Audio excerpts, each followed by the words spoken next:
Hello guys, what's going on? So apparently the phrase history keeps repeating itself does also apply to the world of video games. There are two topics that I kind of want to cover today, and both tap into a similar territory, I want to say. One being the release of the early access version of H1Z1, and the other one being Uncharted 4 only running with around 30 FPS. I'm gonna get into that later on, but let's start off with Sony Entertainment Studio's release of the H1Z1 Early Access version. That happened yesterday on Steam. Now we all know that early access versions have a lot of problems, and we expect these problems and we accept these problems, but there are a few things that are kind of unacceptable that are happening around the launch of this early access version. When I read over the reviews on Steam, a lot of them said pay to win and people can't log into their accounts. Now, particularly the pay to win thing intrigued me because before the game was released, Sony Entertainment's president John Smedly said in an interview with PC Gamer,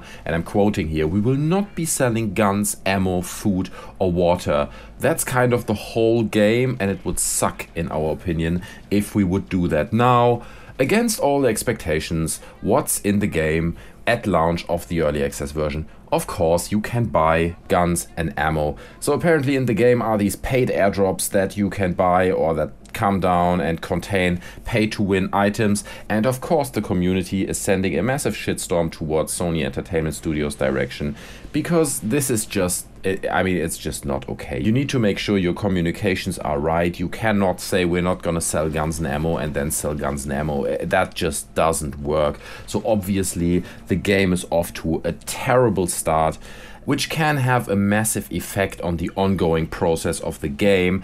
And we've kind of seen that with DayZ. In a way, the H1Z1 Early Access repeats some of the mistakes, apparently, that the DayZ Early Access made and maybe still makes at the moment.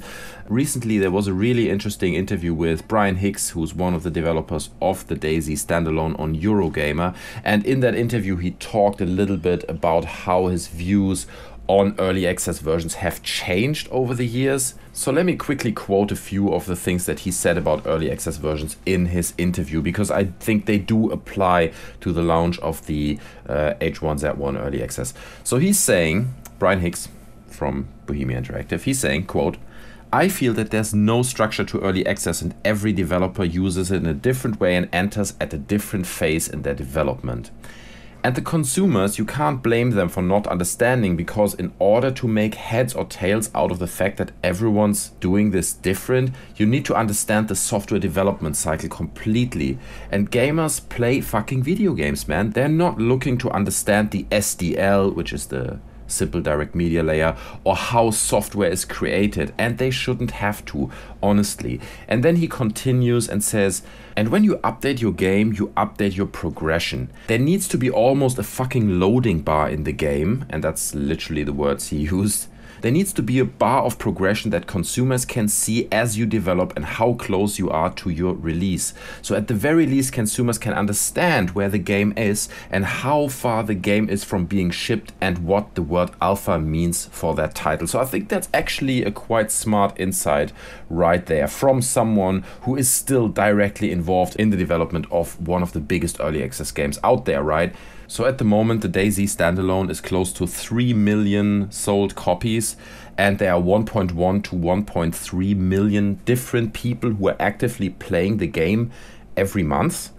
So that's a lot. It's a big piece of cake that Sony Entertainment Studios want a part of. That is understandable, but I think they really have to make sure that their game doesn't make the same mistakes. It cannot be in a development cycle for so many years, and from what I've read now, like there are massive login issues and this whole pay to win thing doesn't work. The game lags. These are things that I read on the Steam review page.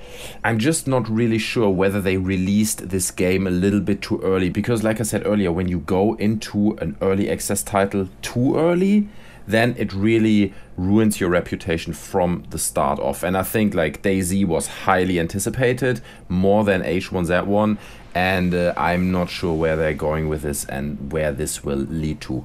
Anyway, coming to the other topic in this video without having any type of segue, just hardcore steering over to the other direction. Again, It is about history repeating itself, and I made a video about this in the past. Uncharted's game director Bruce Straley, whatever his name is, says that the game will not run at 60 FPS if it harms the player's experience. So he's saying, and I'm quoting here, "We're going to do whatever it takes to make the game we want to make. If it means we could go for 60 but lose something that would really impact the player's experience, then it's our choice as developers to say, well, we're going for the experience over the 60 frames per second." Now, in all fairness, I have to say that all PS3 Uncharted games ran at 30 frames per second, so it's not exactly something new. Only the re-release of The Last of Us, which was a much slower paced game on PS4, ran at 60 FPS. I don't think there's anything wrong with the game running at 30 FPS. Actually, he said they are slightly above 30 FPS. They only locked the demo around 30 FPS. But again, I think there's nothing wrong with 30 FPS, but there is something wrong with how you communicate it.